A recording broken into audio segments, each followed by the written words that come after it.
ცხოვრება კლავიშებით ჩავთეთრია? არა, ცხოვრება ძალიან ფერადია. უბრალოდ გააჩნია როგორ უყურებ მას. იმიტომ რომ რაღაც პერიოდები დგება, როდესაც ჩავთეთრია და გააჩნია როგორ გააფერადებ მათ. მე ეს ვხედავ. ყველაფერი დამოკიდებულია ადამიანის განწყობაზე. გამოდის ხოლმე გაფერადება? კი.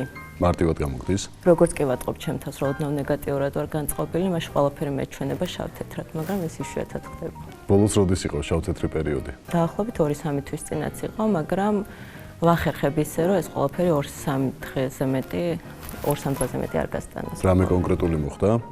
არა, უბრალოდ იმის გამო, რომ მე ძალიან ვენდობი მარტივად ადამიანებს, ზოგჯერ ხდება ხოლმე ისე, რომ იმედგაცრუება ძალიან ძლიერია და ამ დროს მიჭირს ხოლმე ამასთან შეგუება. იმიტომ რომ თვითონ ძალიან გახსნილი ვარ ადამიანების მიმართ. ახლო მეგობრისგან გქონია მსგავსი იმედგაცრუება? ისეთი მეგობრისგან, ახლობლისგან მქონია, რომელსაც ოჯახის წევრად მივიჩნევდი. დაკარგე?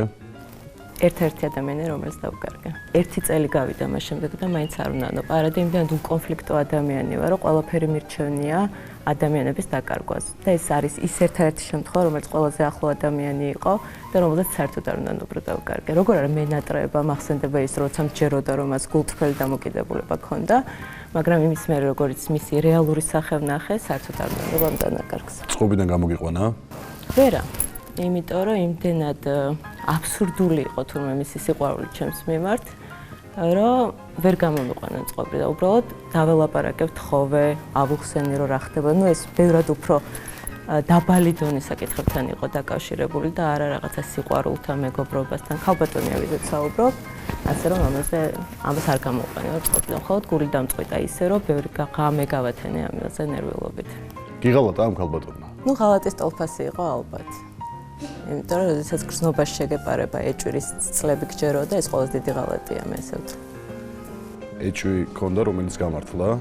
არა, პირიქით ყველაზე მტკივნეული ის იყო, რომ არასოდეს მასშტაბზე ეჭვი არ მიმიტანია.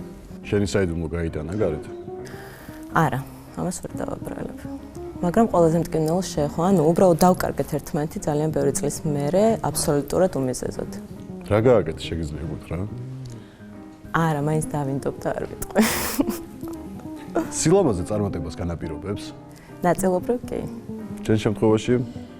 სილამაზე იმდენად არა ალბათ. მე მგონია, რომ სილამაზე უფრო შინაგანი სამყაროდან მოდის და აი პოზიტიურ განწყობას მოაქვს ნამდვილად ბევრი წარმატება. იმიტომ რომ თვითონ გჯერა, რომ შეიძლება ძალიან წარმატებული გახდე, როდესაც დადებითი ხედვა ყველაფრის მიმართ. შენ გჯეროდა ყოველთვის ამის? კი, ყოველთვის გჯეროდა. კომპლექსი რომლის დაძლევაც გაგიჭირდა? პირველი განქორწინების. მტკივნეული იყო? ძალიან მტკივნეული იყო, მიუხედავად ყველაფრისა. ვინ მიიღო გადაწყვეტილება? ერთობლივად მივიღეთ გადაწყვეტილება, მაგრამ ალბათ უფრო მაინც მე მივიღე ეს გადაწყვეტილება. დიდი ხანი დაგჭირდა ფიქრი იმისთვის, რომ ეს ნაბიჯი გადაგედგა? კი, ძალიან დიდი ხანი. ანუ ბოლო 1 წელიწადი მე ვფიქრობდი ამ გადაწყვეტილებაზე და იმდენად მტკივნეული იყო ჩემთვის ეს ყველაფერი, რომ მაქსიმალურად ვცდილობდი ამისთვის თავი ამერიდებინა.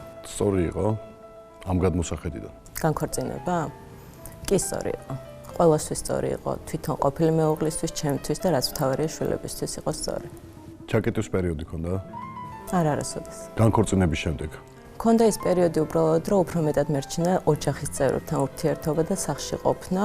ეს იყო ჩემი ჩაკეტულობის პერიოდი, თორე არა ისე, რომ მე არ შემიძლია ჩემი საყვარელი ადამიანების გარეშე ცხოვრება და მათთან ურთიერთობის გარეშე.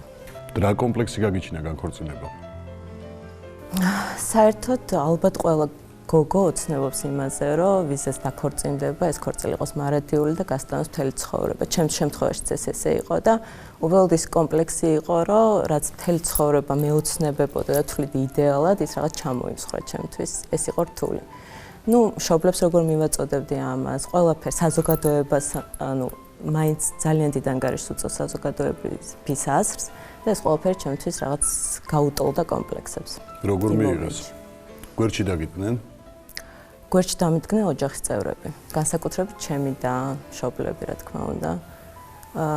მათი მხარდაჭერის გარეშე ეს კიდევ უფრო რთული გადასატანი იქნებოდა. პირველ ქორწინებას ნანობ? არა, რა თქმა უნდა, არ უნდა. ყველაზე ფასეული რაც გამაჩნია, მომყვება ამ პირველი ქორწინებიდან, ეს არის ჩემი შვილები. რაში მდგომარეობდა მთავარი იმედგაცრუება?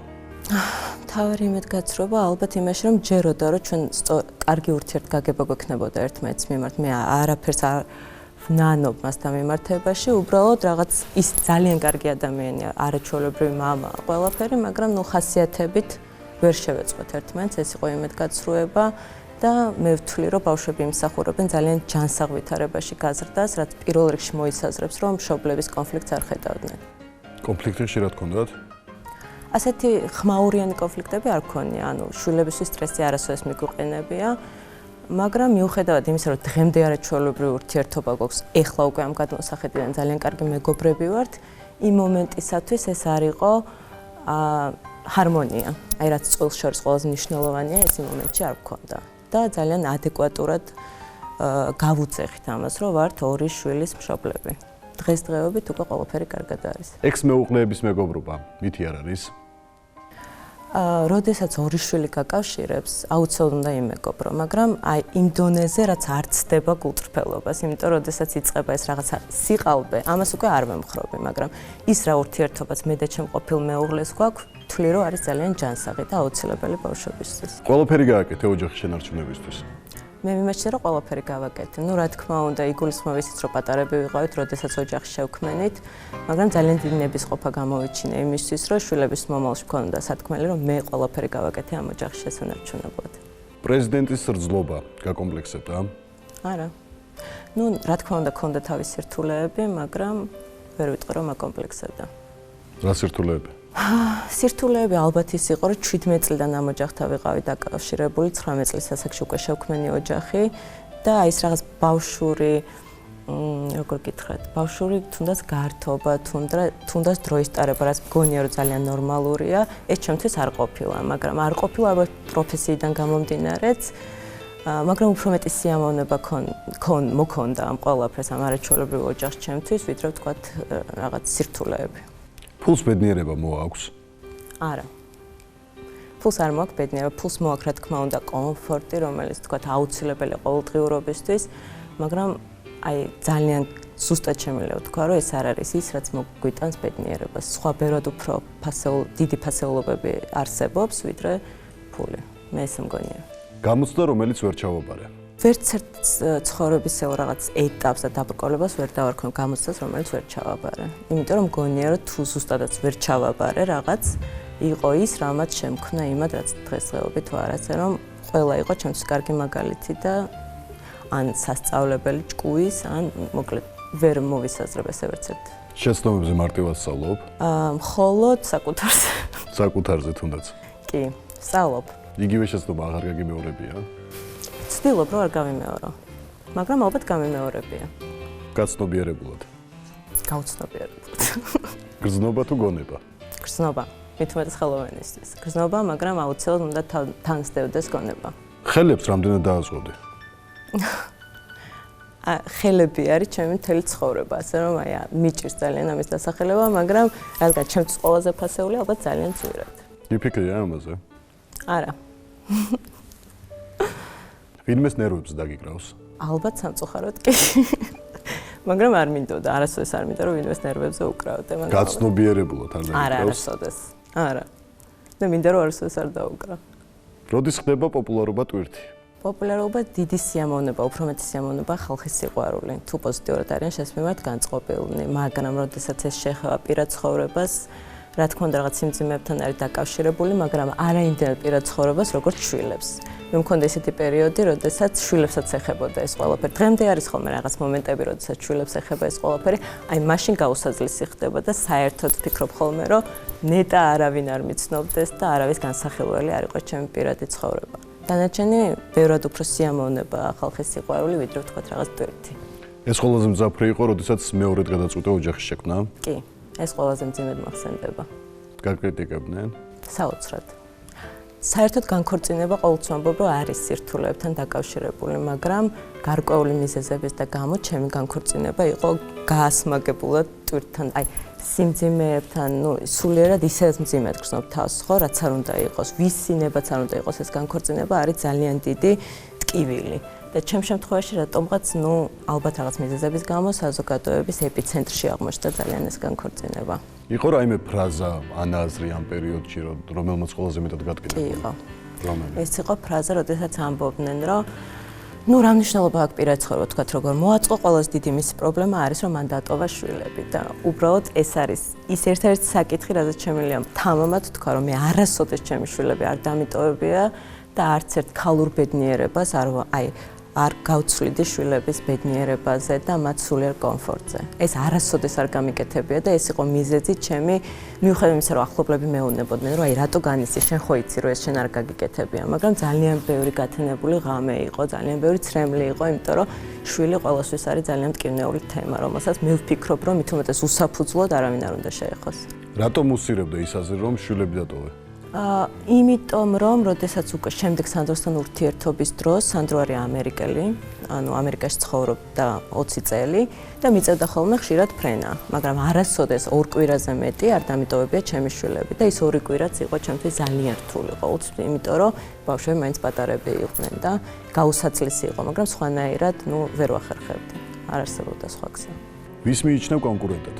არავის, იმიტომ რომ ყველას თავისი გზა აქვს ცხოვრებაში და ეს კონკურენცია ძალიან არაჯანსაღი მგონია ზოგადად. უნდა გჯეროდეს საკუთარი თავის და ჯანსაღი კონკურენცია კარგიც არის, მაგრამ ის რომ რაღაცაზე ჩაციკლული იყო, რომ ვიღაცა შენი კონკურენტია და ეს იყო შენი მამოძრავებელი ძალა, მე მგონია რომ ძალიან არასწორია. ჯანსაღად რომ მიუდგეთ, ვინ არის შენი კონკურენტი? ყველა ბედნიერი ადამიანი ვარ თანასწორი, ვინც ასევე ბედნიერია თავის პროფესიულ საქმიანობაში. კონკურენტად ვერავის ვერ მომისწევძრა. შენზე უფრო წარმატებული ქართველი პიანისტის შეგშურებია? არა, არასოდეს. ბედნიერესი ვარ, რომ არსებობენ ქართველი წარმატებული პიანისტები და მივესალმები, იმიტომ რომ მე ვიცი რა შრომის ფასად ხდება ეს და რამდენი თავგანწირვა სჭირდება და რამდენ რამეზე უარის თქმა სჭირდება, რომ იყო ისეთ წარმატებული პიანისტი, როგორც საბედნიეროდ ბევრი ყავს ქართველებს. კრიტიკა, რომელიც არ მავიწყდება.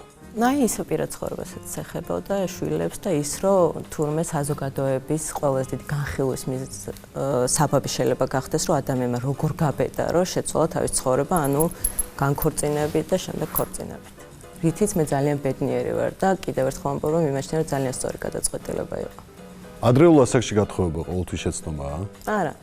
დაბრკოლება ემხრივ, რომ პატარა ასაკში ბევრ რამეზე ამბობ ამითი უარს და რაღაც ჩარჩოებში ექცევი. და ბავშვი როდესაც ჩდება, ეს ხო არის ყველაზე დიდი პასუხისმგებლობა. ანუ იმ დღიდან, როდესაც ბავშვი ჩდება, აღარასდროს აღარ ხარ მარტო და მხოლოდ საკუთარ თავზე დამოკიდებული, მაგრამ ამავდროულად თვლი, რომ ეს არის ყველაზე დიდი სიმდიდრე, ადრეულ ასაკში შეძენილი მით უმეტეს, რაც ქალს შეიძლება კონდეს. ნებას აყოლა. შეცდომის რისკს ზრდის. გააჩნია ხა თუ ეს ცარიელი ანუ ვნება, მე არასდროს არ ვემხრობი ესეთ ურთიერთობას, იმიტომ რომ კი ვნება საჭირო ძალიან აუცილებელია, მაგრამ როდესაც ეს არის სიყვარულთან ერთად და გააზრებულ ურთიერთობა, ჩამოყალიბებულ ურთიერთობასთან ერთად. სექსის სიყვარულის გარეშე? მე არ ვემხრობი. არ მესმის უბრალოდ. ქალებისთვის ალბათ უფრო მეტად. თუმცა ყველაფერი ხდება არ განვიკითხა, მაგრამ ჩემთვის ზუსტად სექსი არის სიყვარულის თანმდევი. შენი შეცვლა ვინმეს უცდია? კი უცდიათ. მაგრამ უშედეგო. არ გამოვიდა?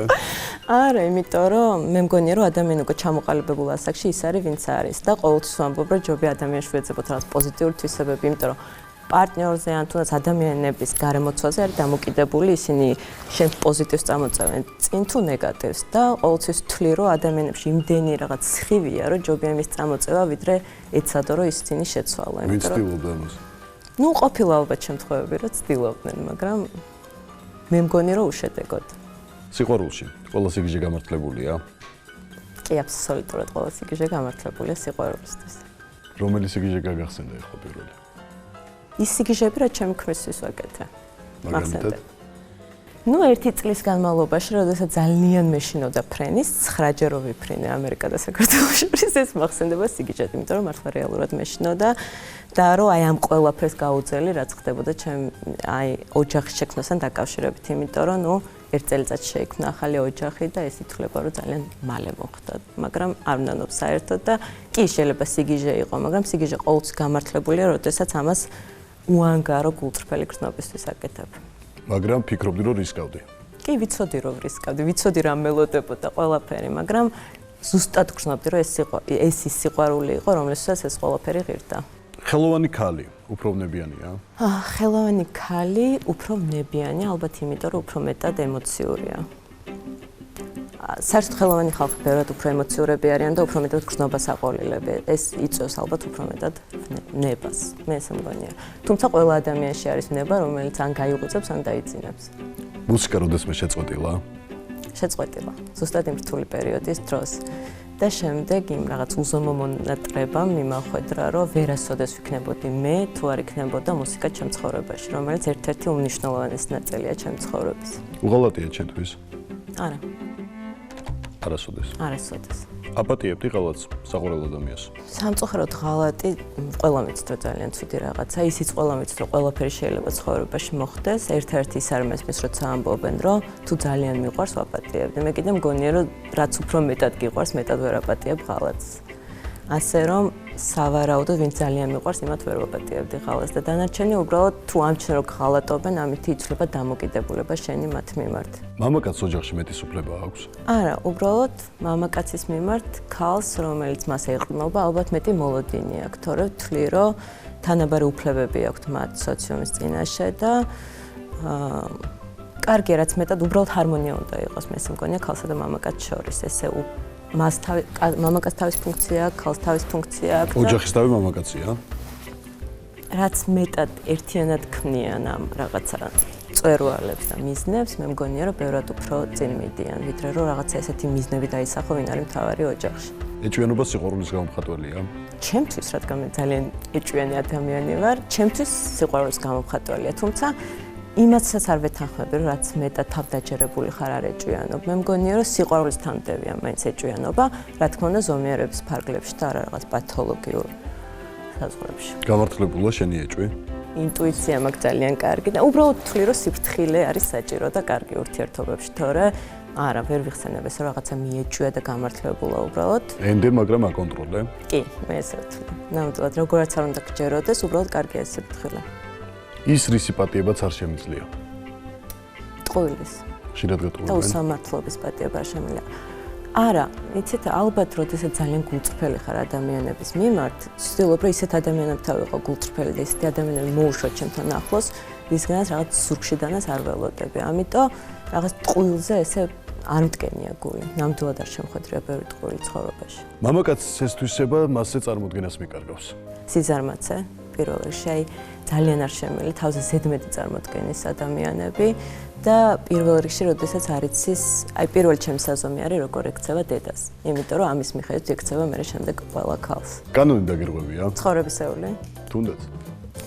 ალბათ არც ერთი ცოცხალი ადამიანი არ ცხოვრობს ყოველთვის წესების მიხედვით, მაგრამ რაღაც საკუთარი მორალი როცა გაგაჩნია, მთავარია იმ ჩარჩოებს არ გადაუხვრია. ყველა ვარ ხო ზოგჯერ კანონებს. სამართლებრივი? არა, არ დამიყვარია. თვალები არასოდეს იტყუება? ყველაზე გულწრფელი, მე მგონია რომ მაინც თვალებია. გარშემო ბევრი ფარისეული ყოლია. ძალიან ახლობლები არა, ჩემ დასაბედნიეროდ, მაგრამ კი მყოლია. რთულია ასე დროს ძალიან რთულია, ძალიან. მით უმეტეს, როდესაც ყველაფერს უყურებ, როგორც შენ შეხედავდი ამ მოვლენას, აი რაღაცა ვარდისფერი სათვალით, როცა უყურებ და უცებ რაღაცა ამ რეალობის წინაშე დგები, ძალიან რთულია, რომ აღმოაჩენ, რომ რაღაცა შეიძლება ვიღაცა არ იყო გულწრფელი შენს მიმართ და ამაზე შემდეგ იმ დობაზე აგებ პასუხს, რომელიც მიანიჭე მას. და ეს მე ძალიან ბევრჯერ გამომიცდია. რომელი ტრადიცია გაღიზიანებს? ზოგადად ყველა ტრადიცია, რაც მოიცავს სხვის ცხოვრებაში ჩართულობას. აი ეს ყველაფერი, რაც ამას მოიცავს, მაღიზიანებს, მაგრამ უამრავი ქართული ტრადიცია, რომელიც მგონია, რომ კიდე წლები უნდა გაგრძელდეს, იმიტომ რომ კარგია. სადღეგრძელოების ტრადიცია მოგწონს? არც მოწყს და არც მაღიზიანებს. შენს კეთილგანწყობას უმადურობა მოხონია? კი, ბევრჯერ. არც ამაზე რეაგირებ? ნუ რეაგირებ ისე ვისი ჩემთვის ჩუმად, იმიტომ რომ აზრი არ აქვს ამაზე ხმამაღლა რეაგირებას. ალბათ უფრო კაი იქნება რომ წლებთან ერთად ვისწავლო, რომ რაც უფრო ნაკლებად მოუშვებ ხალხს, რაც უფრო დისტანცია გექნება ხალხის მიმართ, ნაკლები იქნება იმედგაცრუება, მაგრამ და თუნდაც ის უმატურობა, მაგრამ ამას მე ვერ ვსწავლობ და მგონია რომ ეს რაღაცა მხრივ კარგიც არის, იმიტომ რომ ისე რაც ბევრი ნეგატივია გარშემო და ისევ მერჩენია რომ ეს პოზიტივი მიდიოდეს ჩემგან და ნუ სულ ერთი არ ამოვა, იმიტომ რომ ამისგან თავს მაინც ვერ დავიცა, იმიტომ რომ ადამიანები სხვადასხვანაირები არიან ზოგადად. მეგობარს შენი საიდუმლო წინ დაუხვედრებია? არა, იმიტომ რომ ჩემი ყველაზე ახლო მეგობარი ჩემი და ვისაც აი მართლა ყველაფერს ვანდობ. დანარჩენი მიყვარს, მყავს კარგი მეგობრები, მაგრამ აი ისე რომ ვთქვა, რომ ჩემს სულ და გულს ვანდობ, ესეთი მხოლოდ ჩემი და. პრეტენზიულ ქალად მიიჩნევ თავს? სიყვარულში კი. სიყვარულში და მოვითხოვ, რასაც გავცემ, რომ ის მივიღო. დანარჩენი არაფერში. აი ყველაფერს შემიძლია გაუძლო, გარდა იმისა, რომ არ მომატყუონ და ვუყვარდე პროპორციულად, როგორც მე მიყვარს. მეტი არა, ვერ ვიტყვი, რომ პრეტენზიული ვარ. სიყვარულის პრეტენზიებს მეუღლე ასრულებს. კი. ამიტომ იმაჩნია, რომ ძალიან ჰარმონიულია ჩვენი ოჯახი, რომ შეიძლება რაღაცებში აუტანელიც ვარ, იმიტომ რომ რთულია, რომ ხშირად მოითხოვო, რომ ისევე უყვარდე ადამიანს, მით უმეტეს ქალებს მაინც უფრო მეტი გამოხატვა შეგვიძლია სიყვარულის, მაგრამ ზუსტად ისეთი ადამიანი გახდა ჩემი ცხოვრების თანმდევი, ვინც ამას გონია, რომ ძალიან კარგად ახერხებს. არ იყო რამე პრეტენზია, რაც ვერ შეასრულა? არა. მეუღლესთან გაბუტული ყოფილიყარ? კი, რა თქმა უნდა. რამდენი ხანი? 2 საათი მაქსიმუმ. შენ გაუპირველობის? არც ეს არ მიჭერს, გააჩნია, თუ მიხვდები, რომ რაღაცა ცუდად მე თვითონ მოვიქეცი, არ მიჭერს პირველი ნაბიჯის გადადგმა. შენი ბედნიერების ბევრ შურს? მე ამას ახლოს არ ვიკარებ, იმიტომ რომ ზოგადად ალბათ ადამიანებს უნდათ ბედნიერება და ეს ძალიან ბუნებრივია. და არ ვიცი ხა, ზოგი ამას შურს და არ ქმას, ზოგი უბრალოდ იმას, რომ რატომ მე არა ვთქვათ და ეს არის ძალიან ბუნებრივი მე ესე ვთვლი და ამას ახლოს არ ვიკარებ და უბრალოდ მართლა გულით მინდა, რომ პირველ რიგში პირადი ბედნიერება, რომ ყველა ქალს უნდა ქონდეს და საერთოდ ყველა ადამიანს უნდა ქონდეს ეს პირადი ბედნიერება, რომ არ ვიცი. თუ შურთ მინდა რომ ძალიან ბედნიერები იყვნენ ყველანი და ნაკლები საფუძველი ქონდეთ შურისთვის. მამაკაცის გამოგიტირია? კი. მე საერთოდ ძალიან მტირალა ვარ და მტირი ხოლმე, მაგრამ ისე არა რომ ხალხი ხედავდეს, თუმცა ეგრეც მტირია. ცალმხრივად ყვარებია? არა. სიყვარულის გამო რაზე არხის თვალის დახუჭვა? ბევრ ამას ღირსებაზე, თავმოყვარეობაზე მგონია რომ არ. მიუხედავად იმისა, რომ როდესაც უკვე ერთმანეთი გიყვარს, ერთმანეთს მეორე ნახევრები ხართ, ბევრ ამაზე გვიწევს თვალის დახუჭვა, მაგრამ არაფრის გამო მე მგთვლი რომ მაინც არ ღირს, აი რაღაც თავმოყვარეობა და ღირსებას რაც ეხება, მგონია რომ მათ სიყვარული უკვე აღარ არის. სექსი სიყვარულს ამყარებს? ამყარებს კი. ცუდი სექსი ანგრევს? გააჩნია ხა, არის რა თქმა უნდა უფრო ფუნდამენტალური ღირებულებები, ვიდრე თქვა შეიძლება რაღაც მომენტში იყოს პრობლემა და სხვა ღირებულებებმა გადაფაროს ეს და გაგაძლიეროს, მაგრამ რა თქმა უნდა კარგი სექსი მე მგონია რომ მნიშვნელოვანია სწორად წარმართული ჰარმონიული ურთიერთობისთვის. რა არის შენი ქალური სისუსტე? შვილები პირველ რიგში არის სისუსტე, ძალიან დიდია, ხელშეუხებელი და ის რომ საყვარელ ადამიანს უყვარდეს ზუსტად ისე როგორც მიყვარს მე, მეტი არ ვიცი. ქალს შენი მოხიბლა უცდია? კი ყოფილა ესეთი შემთხვევებიც. აქ თუ საზღვარგარეთ? ორივეგან, აქაც და საზღვარგარეთ. როგორი რეაქცია ქონდა? 7. ანუ მე ძალიან მომწონს ლამაზ ქალბატონები და ყოველთვის აღნიშნავ რომ მომწონს და რაღაც, მაგრამ როდესაც რაღაც პირადად მეხება რა. როცა გეფლირტავება? ხო, ეხლა ვერ გეტყვით რა თქვათ. ანუ საპასუხო არ ქონია. დანარჩენი არანაირი აგრესიული დამოკიდებულება არ გამომივლენია და არც მიფიქრია. ну სასიამოვნოა ქალისგანაც კომპლიმენტი ან მოწონება და ასევე მამაკაცისგანაც ორივესგან სასიამოვნოა. გაგეცინა? კი, გავეცინე, ეხლა მეცინება რომ ახსენდება. შვილებისთვის წრემი დაგიმალავს? არა. აი ყოველთვის ვცდილობ რომ არაფერი არ დავამალო, ისიც კი რაც თქვა მათთვის შეიძლება იყოს მტკივნეული.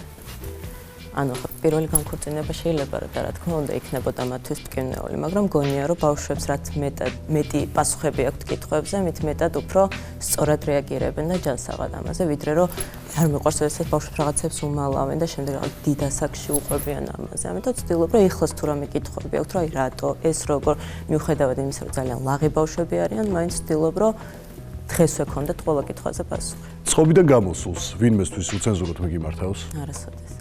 ანუ კი ძალიან ფიცხი ხასიათი მაქვს, ძალიან ადვილად შემიძლია გაუბრაზდე, მაგრამ არ მიყვარს ადამიანების შეურაცხყოფის მიყენება და ძალიან ადვილადვე მავიწყდება, მაგრამ ეს სიფიცხეც უფრო მეტად მაქვს ძალიან ახლობელი ადამიანების მიმართ. დანარჩენი მაინც ვცდილობ რომ თავი შევიკავო, იმიტომ რომ უკვე რაც წლები გადის, უფრო ხვდები რომ ამას აზრი არ აქვს და ჯობია რომ თავი შეიკავო ეს დროს. არაფერი გაგიფუჭებია ცხობიდან გამოსულს? კი, ძალიან ახლობელ ადამიანებთან კი გული მიტკენია ჩემი სიტყვით, მე ამაზე ძალიან ბევრი მინანია, მაგრამ იმ მომენტში აი თვალებში მიფნელდება და ვერ ხვდები რას ლაპარაკობ და რითი ვტკენ საყვარელ ადამიანებს გულს. მაგრამ აი ეს გრძელდება 10 წუთი. იმათ წუთში შემიძლია ყველაფერი ვილაპარაკო და ძალიან ცუდად მოვიქცე, მაგრამ მე ეს გადის და რაც თავარია ჩემს რთული არ არის ბოდიშეს მოხდა, როდესაც გრძნობ რომ რაღაცა მართლა ძალიან შემეშალა. როდის იგინებე? ვერ გეტყვით რომ არასოდეს არ შემიგინებია. ვიგინები ხოლმე, მაგრამ იშვიათად და ვიცი რომ ეს ძალიან ცუდი და ძალიან არ მიხდება, ასე რომ ვცდილობ რომ თავი ხელში ავიყვანო ხო სახში უფრო მეტად და ოჯახის წევრების გარემოცვაში ისიც ვიცი რომ არავისთვის ეს საქსი მოსაწონი არ არის და უკვე ამასაც ვცდილობ რომ ესეც ვაკონტროლო. ამდენი არ უნდა დამელია? ძალიან ბევრჯერ ყოფილა. ეხა უკვე არა, მაგრამ ყოფილა ესეთ შემთხვევები, რომ მიფიქრია რომ აი ბევრი დავლიე, მე უკვე იმდენი გავერთე რომ ვეღარ გავაკონტროლე ეს ყველაფერი. კი როგორ არა, ანუ სვამთ ხოლმე ახლობლების გარემოცვაში, რასაც ძალიან ბევრი კარგი მოაქვს, იმიტომ რომ კარგ დროს ატარებ ამ დროს და ზოგჯერ არის ხოლმე რომ აი ერთი გადაჭარბებული ჩიქაც უკვე ძალიან სეტვეტია, ესეთებიც ყოფილა. იყო ისეთი შემთხვევა რომ მეორე დღეს არ ხსომებოდა რა მოხდა წინა ღამეს. კი, და ამას იმდენად ვერ ვიტა რომ ზუსტად ამის გამო აღარ ვსვამ, რომ ერთი-ორჯერ იყო ესეთი შემთხვევა. სულ ამბობდი ხოლმე რომ აი რა არის რომ ამბობე რომ აი გუში რა გავაკეთე არ მახსოვს, იმიტომ რომ ძალიან ნასვამი ყოფილა, თურმე მართლა არსებობს ესეთი რაღაცა და აი ეს blackout რო გემართება რომ აი არაფერი წინა დღიდან არ გახსოვს, ეს არის მე საერთოდ მიყვარს, როდესაც საკუთარ თავი კონტროლში მყავს და ეს რომ მივხვდი რომ რაღაც მომენტში დავკარგე კონტროლი საკუთარ თავზე, ეხლა ძალიან ვცდილობ რომ ეს აღარ განმეორდეს. ნუ რაღაცა ლიმიტია საჭირო ყველაფერში. უფრო ბავშვობაში ხდება ხოლმე რომ იმდეს დაალევ რომ ვეღარ ხვდები და მეორე დღეს აგებ ხოლმე ამაზე პასუხს. რითი кайფობ? სიყვარულით გარშემოყოფების. ეს არის ჩემს ყველაზე დიდი აი ბედნიერება, ადრენალინი, აი ყველაფერი რაც არსებობს, კარგი, რასაც ბედნიერება მოაქვს, არის ჩემთვის სიყვარული და ურთიერთობა. ნარკოტიკი გაგესინჯავს? არა. სიყვარულის გამო კარიერას დათმობდი? კი, დავთმობდი. რა თქმა უნდა, უფრო კარგია, როდესაც ერთად გაქვს. ანუ მე მგონია, რომ ბედნიერი ადამიანები, ზოგადად პირად ცხოვრებაში ბედნიერი ადამიანები კარიერაშიც რაღაცნაირად უფრო შრომის უნარიანები არიან, ბრძოლის უნარიანები არიან და ამიტომ ეს ყველაფერი ერთად აქვთ, მაგრამ თუ ეს არჩევანის სახით იქნება, რა თქმა უნდა, დავთმობდი, იმიტომ რომ ჩემთვის მაინც ბევრად მნიშვნელოვანია პირადი ბედნიერება. არის რაიმე თემა, რაზეც საუბარი ხერხულობას გექმნის? არა, ჩემს ანუ შემიძლია ყველა თემაზე ლაპარაკი და ჩემი აზრის გამოთქმა, ხა ზოგისთვის სწორია, ზოგისთვის მცდარია, მაგრამ არც ერთ თემა არ მქონია. როცა დეტალებს გეკითხებიან ხოლმე, თქვა დაშორების ყოფილ მეუღლესთან, ორ ეს გაგეზიარებს? ხა მათი პრობლემაა, რამდენად უტაქტოა, თქვა ზედმეტად პირადი საკითხების წამოჭრა წინ, მაგრამ ყველა ცდილობ რომ შემიძლოს რომ ყველაფერზე გავცე პასუხი. ყველაზე უხერხული რა უკითხოთ? სანდროს გამო დაანგრია ოჯახი. ეს ყოფილა ხოლმე ჩემთვის ყველაზე უტაქტო და უაზრო კითხვა, იმიტომ რომ მე ისედაც ვცდილობ რომ არაფერი არ დავმალო და ღიად ლაპარაკობ ამ თემაზე, რომ კი სანდრო გავიცანი მაშინ, როდესაც ვიყავი ქორწინებაში, მაგრამ ეს არაფერს არ ნიშნავს და იმის იქით რა ინტერესებთ მართლა არ ვიცი. მაგრამ ეს იყო ხოლმე ძალიან მტკივნეული და რაღაცა უაზრო კითხვა. პასუხს ცემდი ამ კითხვას თუ კომენტარის გარეშე? მაგრამ გააჩნია ხა რა დონეზე და გააჩნია ვინ გეკითხება ამას. ინტერვიუებში გეკითხებოდნენ თუ ახლობლები? ინტერვიუებშიც ვკითხავ. რამდენი პროცენტი იყო რეალური ფაქტია? ძალიან მეცნიერო და ძალიან პასუხი და ძალიან მეცნიერო პუნქტი ყოფილა. ძალიან მესია. ჩვენ დასაუბრდა